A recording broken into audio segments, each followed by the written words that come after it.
Terima kasih Anda masih bersama kami dan kita akan melanjutkan ke informasi berikutnya. Musyawarah daerah kelima Partai Golkar di Lubuk Linggau dihadiri langsung oleh Ketua DPD Partai Golkar Provinsi Sumatera Selatan Haji Dodi Reza Alex Nurdin. Bupati Musi Banyu Asin ini pun melontarkan pujian jika pelaksanaan musyawarah daerah kelima Partai Golkar adalah yang terbaik diadakan di Provinsi Sumatera Selatan.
Musda kelima Partai Golkar di Kota Lubuk Linggau sangat strategis dilaksanakan karena musda ini adalah yang ke-10 dari seluruh rangkaian musda di Provinsi Sumatera Selatan. Untuk musda tahun 2020 ini, Rodi Wijaya kembali terpilih sebagai Ketua DPD Partai Golkar Kota Lubuk Linggau untuk ketiga kalinya.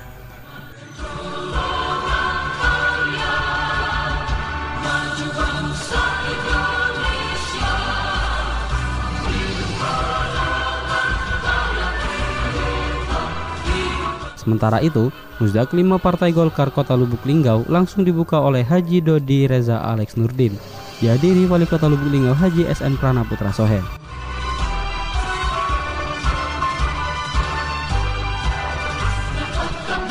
Rodi Wijaya dalam sambutannya mengatakan, ini adalah sebuah beban dan sekaligus tantangan bagi seluruh kader Partai Golkar di Kota Lubuk Linggau untuk bisa mempertahankan tradisi sebagai Ketua DPRD Kota Lubuk Linggau dalam tanda kutip dan sebagai partai pemenang pemilu legislatif di Kota Lubuk Linggau. Ketua DPD Partai Golkar Provinsi Sumatera Selatan, Haji Dodi Reza Alex Nurdin mengatakan, mudah-mudahan dengan terpilihnya Rodi Wijaya membawa efek positif bagi Partai Golkar di Sumsel, khususnya di Kota Lubuk Linggau. Dodi Reza juga memuji jika pelaksana musda kelima Golkar merupakan yang terbaik pelaksanaannya.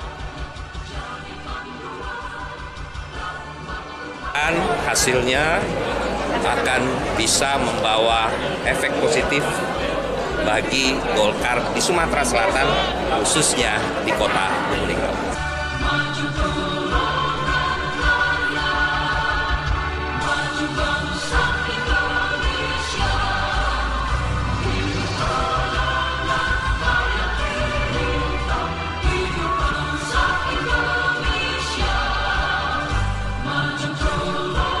Ketua DPD Partai Golkar Kota Lubuk Linggau terpilih, Haji Rodi Wijaya berharap semoga musda kelima Partai Golkar ini kondusif, sehingga bisa meneruskan cita-cita Partai Golkar yang belum tercapai atau belum terlaksana sebelumnya.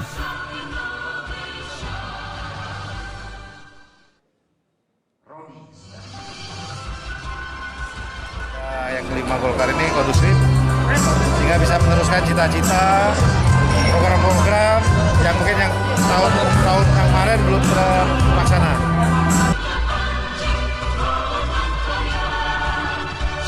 Rajab Selampadi TV melaporkan.